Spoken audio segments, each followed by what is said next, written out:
Ok, vamos a empezar el tercer capítulo que tiene que ver con el ocultamiento de datos.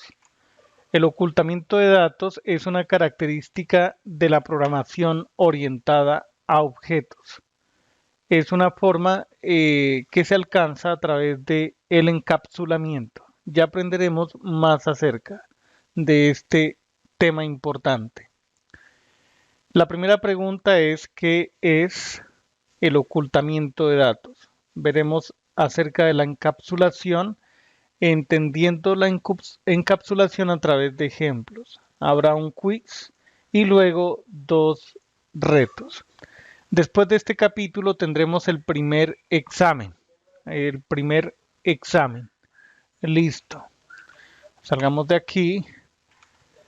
eh, Presionamos aquí en Next para empezar la primera sección. ¿Qué es el ocultamiento de datos? En esta lección nos familiarizaremos con un aspecto importante de la programación orientada a objetos. Ese concepto, ese aspecto se llama data hiding u ocultamiento de datos.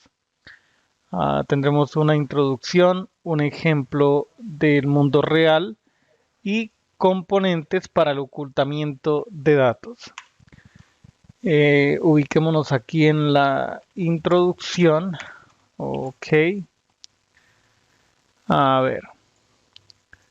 En programación orientada a objetos, objetos y clases son las entidades básicas. Eso ya lo sabemos. Son los bloques de construcción. Los objetos se crean utilizando clases. Las clases sirven como moldes. Los objetos son el resultado de la operación de instanciación. Uno puede observar que las clases contienen miembros de datos y los objetos son creados para manipular y acceder esos datos. Es decir, las entidades concretas que son los objetos son los que tienen, manipulan y acceden los datos de una clase. Para hacer esto, el sistema orientado a objetos, esto permite que sea más confiable y libre de errores. Ok. Es buena práctica limitar el acceso a los miembros de una clase. Es ahí donde aparece el ocultamiento de datos. En términos, digamos, más planos, uno puede decir que el ocultamiento de datos se refiere al concepto de ocultar cómo opera la clase internamente. Ya veremos más adelante que hay clases que se ofrecen en Java, como por ejemplo la clase Scanner, que nos permite leer datos desde el teclado. La clase Scanner. ¿Listo? Esa clase Scanner tiene internamente un montón de mecanismos que permiten la captura de datos desde el teclado y nosotros no conocemos esos detalles, están ocultos y no son y generalmente no es necesario conocerlos. Básicamente, a través de una interfaz, los métodos públicos podemos acceder desde el exterior a la funcionalidad, a lo que ofrece la clase para operar con datos. Listo, sin necesidad de conocer qué es lo que ocurre internamente.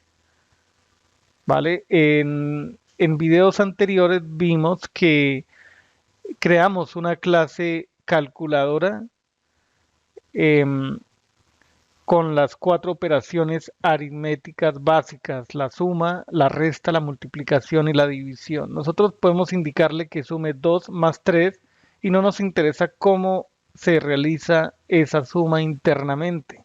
No nos interesa. Podría ser una opción que utilice los operadores aritméticos común y corriente o se utilicen operadores a nivel de bits. Internamente no es a nivel interno, ocurren un montón de cosas, un montón de operaciones, ejecución de sentencias, métodos que nosotros no necesariamente necesitamos conocer, al menos que queramos estudiar a fondo cómo opera esa clase, los métodos de esa clase.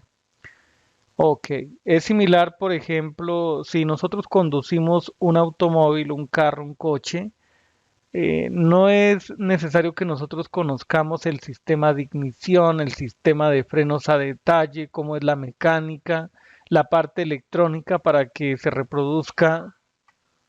Todos esos mecanismos están ocultos. Decía que, por ejemplo, si reproducimos un archivo de audio en el sistema de audio del automóvil, del carro, hay un sistema eléctrico, hay un sistema electrónico, hay un sistema de software, hay un montón de componentes que interactúan para poder reproducir ese audio. Inclusive, claro está, los parlantes que vienen incorporados en el mismo automóvil.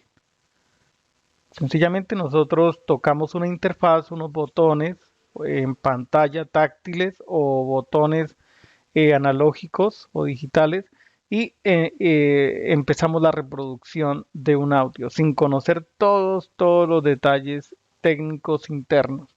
El propósito es implementar clases de tal manera que las instancias objetos de estas clases eh, no tengan acceso directo a ciertos elementos de datos.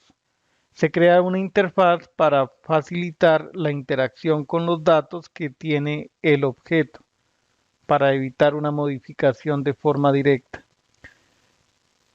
Java es uno de los lenguajes de programación que mejor implementa, desde mi experiencia, la programación orientada a objetos, al lado de C#, al lado de C++.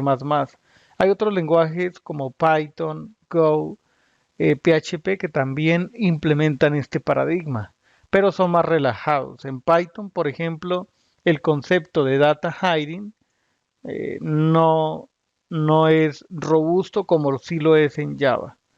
Una clase no necesita conocer ningún detalle acerca de los algoritmos internos, los algoritmos subyacentes de otra clase. Sin embargo, se debe permitir la comunicación entre ellos. Ahí ya tenemos entonces el concepto de ocultamiento de datos. ¿Vale? Entonces continuaremos en el siguiente video para hablar acerca de un ejemplo del mundo real. Hasta entonces.